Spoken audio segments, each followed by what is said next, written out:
Hey, it's Madeline Renee, and today I'm going to be telling you all about the paranormal experience that I had in a ghost town. I will not be naming the name of this ghost town because I highly discourage anyone from going, and the spirits that stay there are resting and obviously do not want to be disturbed, and I made the mistake of doing so. Now, before anyone calls me crazy, because I'm sure there's a lot of people that won't believe the story and don't believe in ghosts or spirits, I have had spiritual connections since I was 2 years old, and I would consider myself a medium.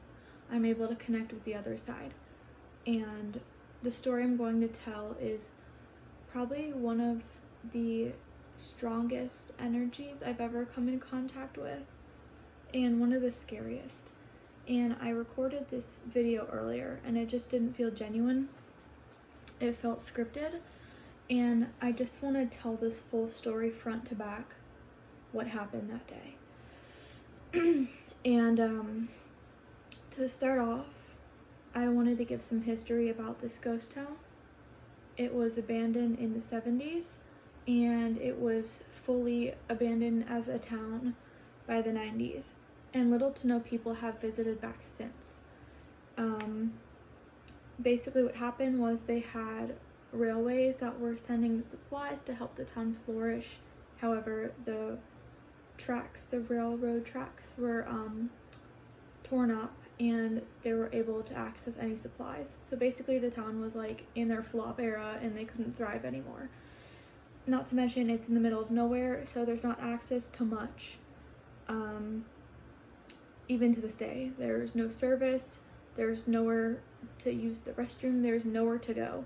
And it's on a prairie, it's flat land, so the wind speeds get extremely high, very dangerous. The buildings, when I went to go visit, were slanted and pretty much destroyed because of the winds. And that's basically all that's left. The houses, a motel, a church, a graveyard, which this story is based around, and a water tower. So why did I go here? I went with my friend Frankie, and Frankie wanted to do a photo shoot with some Polaroid film. We were not shooting at the actual graveyard cemetery because that is highly disrespectful, but we wanted like a Midwestern Gothic vibe for a photo shoot and thought this place would be awesome. Now, I didn't know much about this place going into it, and even if you look it up online, there's not much. There's about a page of this town, a page worth of information on Google, and it's highly advised not to go just because of the wind speed and things knocked over. It's just dangerous with all the clutter in the town. I would advise not to go because of the fucking horrifying experience I had. So this happened roughly 6 months ago, and my friend Frankie had picked me up that morning and we went to the gas station. We went to go get cigarettes and some snacks because we knew we wouldn't be able to go get anything to eat. It literally, the main house in that town looks like the house in Courage the Cowardly Dog, if you guys have seen that. It's in the middle of nowhere. Like, there might as well have been like tumbleweeds or something. And we were testing out the film of the camera, so we wanted to make sure like the settings and everything was correct, and everything was great, everything was running smoothly. We also had some props for the photo shoot, which will be a part of the story later. We had a banjo that we had sitting in the back seat because like that was the vibe, you know, like banjo vibes. So we had set out, and it was about an hour and a half from where we were living at the time. So we're driving out, and we make it to the prairie area, the flat land, and there is a butte that you can hike. I was unable to see it. I don't think it exists. There are signs pointing towards it, but I literally could not see it. I could not find it at all. Reddit told me that it was about 11 miles out from the town. However, couldn't find it. I don't know if it exists. But the second we started driving in the direction to the town, I felt very unwelcome. I felt chills. I felt sick in my stomach. And I I knew I would be able to contact some spirits here, but I don't think they wanted to be contacted because, like I said, not many people visit here or really know about this place at all. So we pull up and we find somewhere to park the truck, and that happens to be by the cemetery graveyard. So we exit the car, lock everything up. I leave my phone on the front seat because that's what I do when I go out. I just leave my phone and enjoy. So we left. The banjo's left in the car because Frankie still wanted to test the lighting, to see how everything would look on film, kind of explore a little bit. So Frankie's walking around and testing out the camera, and Frankie calls me over and is like, hey, sorry, the film is completely black. Like, everything printing out from the Polaroid is black. It's not developing. It's like, weird. Okay, maybe like a setting changed, but no, nothing. So at this point, I was like, great. We're off to a great start. So I wander off my own direction for a little bit, and I find this cemetery. And it was one of the heaviest and darkest feelings I've had in my life, and I definitely gravitated towards one specific headstone, but I kind of didn't really want to put my energy towards that. I didn't want to communicate with whatever it was. However, I was getting a connection from a spirit who was a mother, potentially. She was giving mother, but she was like discussing her kids. I was getting maybe like a boy and a girl, 2 boys. This is what I was receiving, but it was very difficult to contact any human energies. Excuse me. And I felt it was almost like static in the way of my communication with anything. I basically kept getting the sign that I should leave. I should not be there. So I was like, hey, Frankie, we should go. Frankie's like, it's fine, it's chill, like, it's okay. Like, we're not doing anything disrespectful, we're not doing anything wrong, we're not taking pictures at the gravesite. And I just remember that this town was abandoned. Like, it's probably their place of rest, and they don't want people there. So as I'm having this conversation with Frankie, we hear a noise from the car. We hear strumming noises. And keep in mind, the windows are up. Yes, it is windy, but the windows are up, and the banjo is laying down, like on its back, if you will. And we hear music playing from the banjo. Very, very, very loudly. And we start looking over at the car and walking towards it, and it just stops. Which was very strange. So we're like, let's move. This place was creeping us out. Just being around the cemetery, let's move more towards like the houses, the water tower area, which we should have done in the first place. I don't know why we were so far out. I think it was just more of like the view was much nicer on the opposite side. But at this point we're like, fuck it, let's just move. I open the car door, my phone is gone. Like I've said, I've experienced a lot of the paranormal, and I've never had an entity strong enough to actually move something. And I was like, Frankie, my phone is gone. And Frankie is like, what? I saw you with my eyes put the phone down and walk out. You always do that. And I'm like, correct. Maybe it fell. So we're looking through the car, the front 2 seats, can't find it. So we're like, all right, we're gonna have to tear up this car. And the car door was locked. It's not like no one was there, okay? Like, trust me, no one was there. But we opened the back seats, and guess where my phone was? It was underneath the banjo. What? Literally, what? What? Like, how would it even get there? I don't know. So we were officially freaked the fuck out. So we're driving out. And we're like, whatever entity is like in this car, so we roll down the windows, and like on cue, this doesn't even sound real, but on cue it starts raining. And these flies, I don't even want to say like 2 or 3. It was like 10 flies fly into the back of the car and are just like chilling in the back seat. And I don't know what kind of sign that was. I don't know what kind of omen that was. I was like, yeah, we gotta dip. So we're driving out, and Frankie and I had a heavy conversation on the way back. Frankie felt compelled, they told me, by one of the spirits, one of the energies, to have a conversation with me about something that was like kind of personal.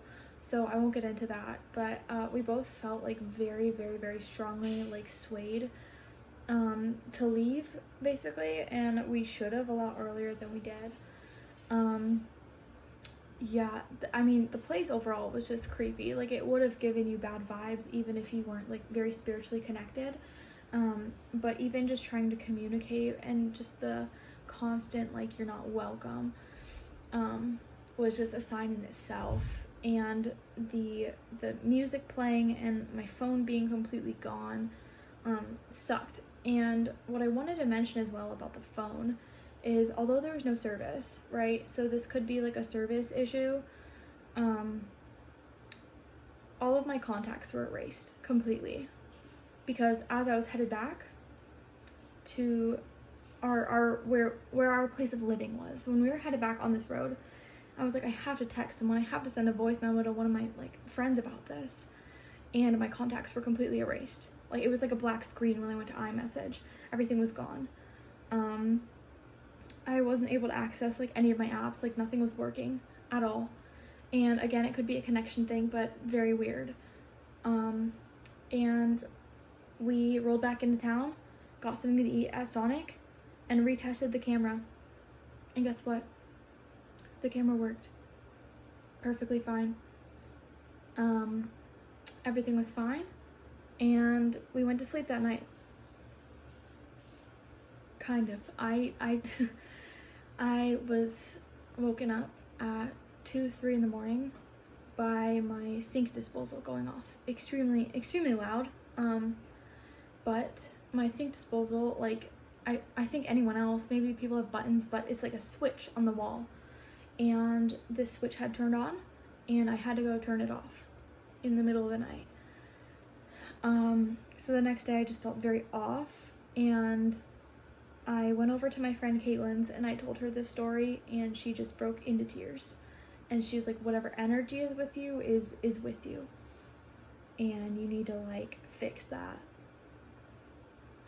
And I was like, all right, cool. I'm going to speak it into the universe, like asking for forgiveness for bothering these people. I mean, I wouldn't say people, these energies, these spirits, for disturbing their rest and their place. And I also would have things go missing, misplaced randomly the next few weeks.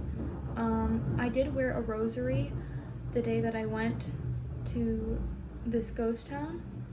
My rosary was nowhere to be found for a fat minute, until like 2 months ago I found it in the back of my car, which there's no way I could have misplaced that. Speaking of my car, I would have issues with like the windshield wipers. Like, they would literally just go off like randomly, even when the setting was turned to off in my car. And even when my car was off, like my car was shut off, the windshield wipers would still go off. And I would literally like FaceTime my friends and be like, what do I do? Like, what do I do? Because like I've said, been here, done this, but it's never been so like impactful and so like scary. And I know to most people, like, I probably sound crazy right now, but knowing that I also had my friend there with me, and I was experiencing the same thing as them or something similar to them, was just confirmation that everything that happened was real, and that that darkness is definitely out there. When I talk to spirits, it's usually people that have passed of my friends, like relatives. No one really close to me, once in a while, but it's usually someone random on the street. I'll be like, oh, okay, they knew someone that passed, that they were close to, or like my friends. And I'm able to like see memories and have a sense of peace. And this was like the opposite of that, just being there. And I wanted to tell the story because it's like, don't fuck with the dead. Like, even if you know what you're doing, some things are just too powerful for this world, too much to understand. And it was just more than coincidence. And I definitely learned my lesson. Like, I put the energy out that I was, apologetic. And eventually, after a few weeks, everything cleared up. Frankie and I still friends. Everything's okay between us.